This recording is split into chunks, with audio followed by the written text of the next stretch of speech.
Do you want to pattern your own costumes, achieve that perfect fit, and make your cosplays look exactly how you want them to? Well, you've come to the right place. Hi, my name is Rachel. I'm a fashion designer slash cosplayer, and today I'm going to show you 3 ways to pattern your own costumes. So let's get into it.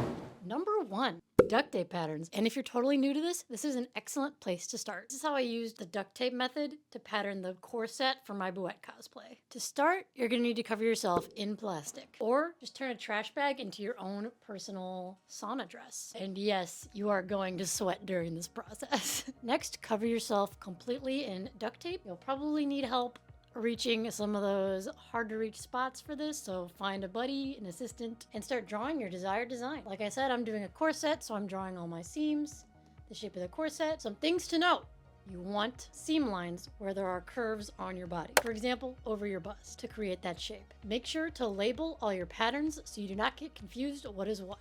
And finally, you need to notch. Notching is just drawing a little line connecting all the patterns so you know how they go back together once we're getting into the patterning and making part. It is finally time to free yourself from the sweat bag you've been living in while drawing on your pattern. After you've cut all your pieces out, trace them onto paper. Now, since we're making a sewing pattern, we need to add seam allowance around our seams. I like to do about a 1/2 inch. Now we're ready to sew. I would highly recommend making a mock-up just to make sure everything fits well and we're happy with how it looks. Now's a good time to make any of those adjustments to the pattern to make sure we get that perfect fit. Because this was made from a shell of your body, like literally the duct tape shell, you will probably need minimal changes during this part. But it's still nice to make that pattern to make sure. Once you're confident with your mock-up, it's time to make it out of real fabric. And congratulations, you've made a pattern.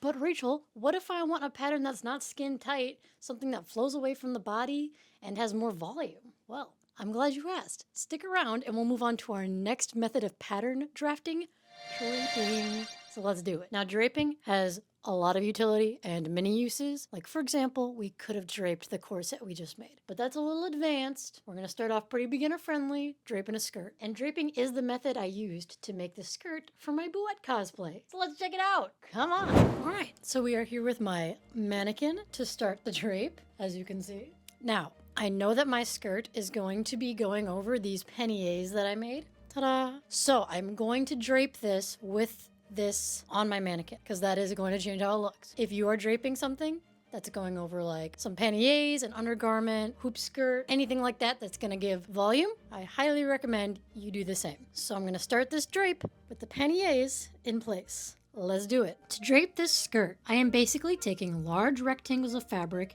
in the rough length that I want and pinning them to the front of my mannequin and to the back of my mannequin. Now I'm just taking the extra, gathering it with a gather stitch, pulling it through until it comes together at her waist. From there, I cut off the extra fabric I don't want and carve it into the shape I would like the skirt to look. I want a 3-tiered skirt for this, so I do this for each layer. Now, I did cut too much away on layer number 2, but it's not a problem. I literally just pinned some extra scrap fabric to the second layer until I had it the length that I wanted. Once I'm happy with the overall look of my drape, I can mark it, take it off the form, and pull the gathers out. Finally, I trace those shapes onto paper and that becomes my pattern from the drape. Just add seam allowance and you're good to go. I would recommend making a mock-up. I did not.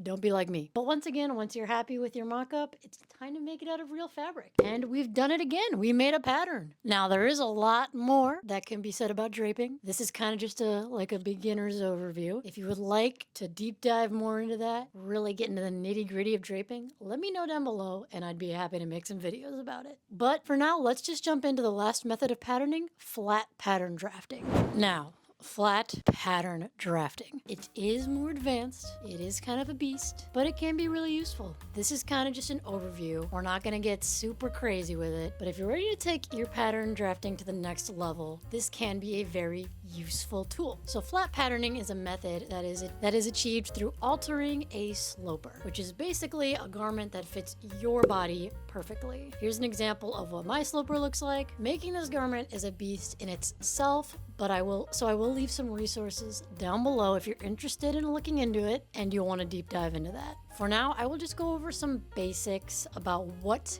you can do with flat pattern drafting. Here's just a few examples of stuff that I have patterned with my sloper. Why are these all digital, you may ask? Well, that's because I like to digitally pattern draft. I use a program called Clo3D, which not only allows you to draft digitally, it also allows you to see your designs on an avatar.